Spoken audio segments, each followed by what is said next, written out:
In this video, I'll show you the complete step-by-step process to create the project using reclaimed wood.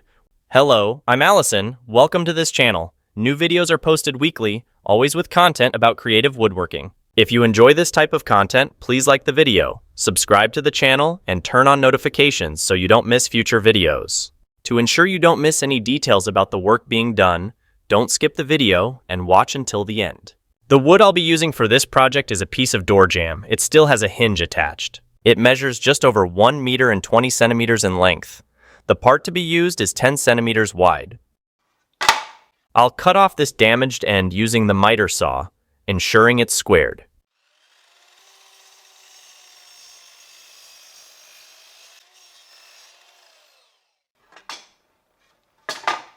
I'll cut a piece exactly 60 centimeters long.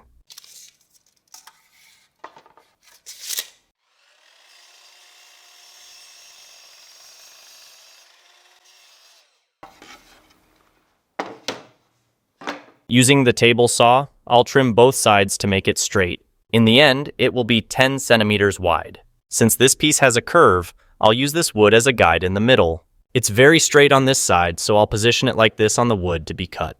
Aligning it on this side, I'll make the cut here. Then I'll remove this part and make the cut on the other side. This way, our piece will be perfect.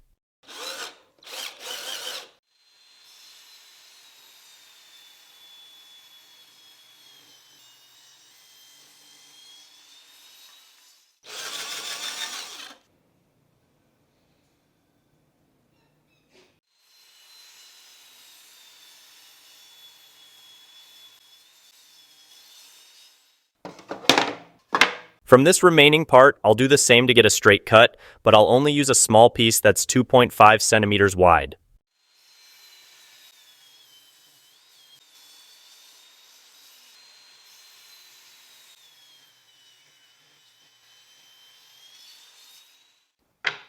Well, those are the parts that will be used in this project. I'll save the leftover pieces for future projects. Now, I'll run them through the planer to make them 2.5 centimeters thick. Are you looking for tools or knowledge to take your woodworking projects to the next level?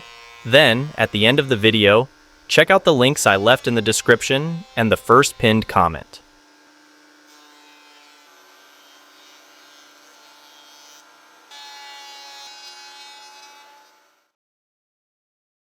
Using the router, I'll round off all the edges of this piece.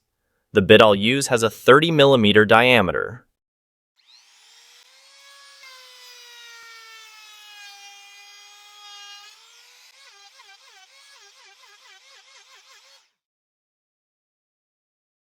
Next, I'll make some markings on this part.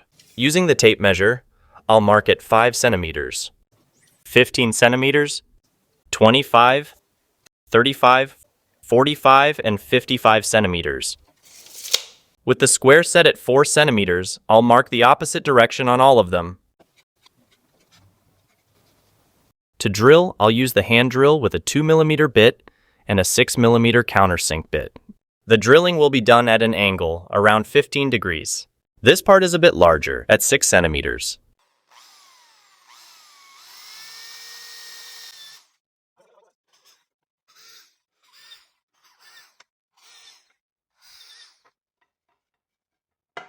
By drilling at this angle, it came out in the center of the piece on the other side. On this side, I'll make markings at 10 centimeters from the edge. On both sides, I adjusted the square to 5 centimeters and made the markings in the opposite direction, on both sides as well. Now, I'll drill using a 3.5 millimeter bit with a 10 millimeter countersink bit. It will be done at a 90-degree angle.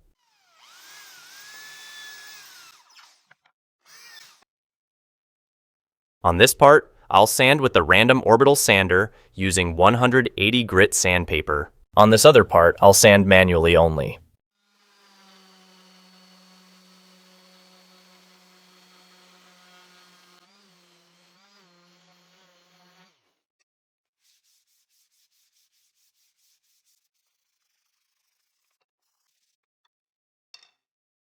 I'll also round off the edges of this part, only on this side.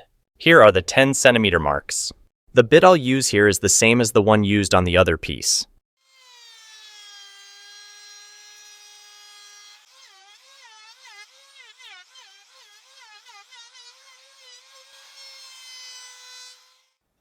Here on the miter saw, I'll cut 6 pieces each measuring 7 centimeters in length. To ensure they are all the same size, I'll use this stop block set at 7 centimeters from the blade.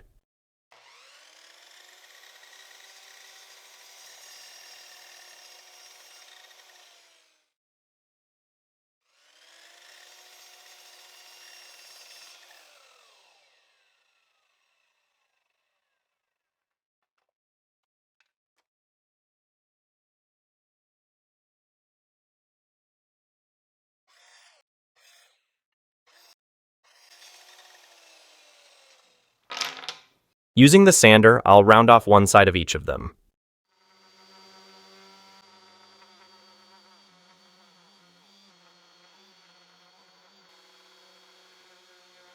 Now with the tape measure, I'll make some markings on this piece. Here, where we have the 5 centimeter hole, I'll mark 12 millimeters less, which is half the width of these pieces. So, 50 millimeters minus 12 millimeters equals 38 millimeters. I'll do the same for this other hole. 150 millimeters minus 12 millimeters equals 138. I'll do this successively until all the markings are made. I set the combination square at 38 millimeters, which is the result of 50 millimeters minus half the width of these pieces. Then I'll draw a line on this part. I'll reinforce the vertical marking with the square. It looks like this. A very important detail. The 38 millimeter marking was made on this part, and the drilling is at this angle. With the marking done, I'll start assembling. I'll apply glue on this part, cleaning off the excess glue, and then I'll stick it like this. Remember, this is the angle of the drilling. I position the piece on the horizontal line and also on the vertical marking. I'll use another part of these. Always applying glue and cleaning off the excess. I'll place it in the same way in alignment with the horizontal and vertical. And I'll do the same with the remaining pieces.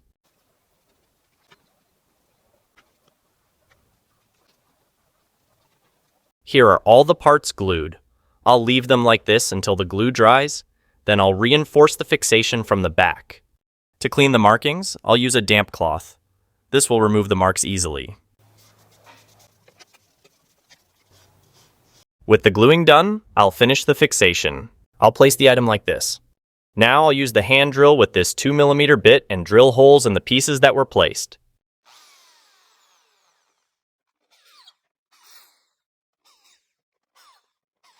The fixation will be done with this screw measuring 40 millimeters in length by 3.5 millimeters in diameter. They will be placed in the holes that were drilled.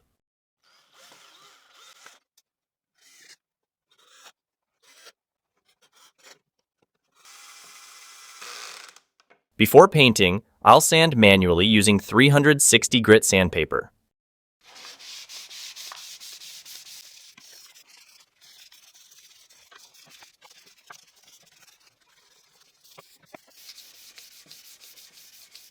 Next, I'll paint the item. Initially, I'll apply wood sealer diluted in thinner. After the sealer dries, I will apply the natural glossy varnish to add shine. It will be diluted with a specific thinner for varnishes. I'll apply it using this electric sprayer as usual. If you're looking for tools and knowledge to elevate your woodworking projects, check out the video description, as I've left a selection of links that will revolutionize your work.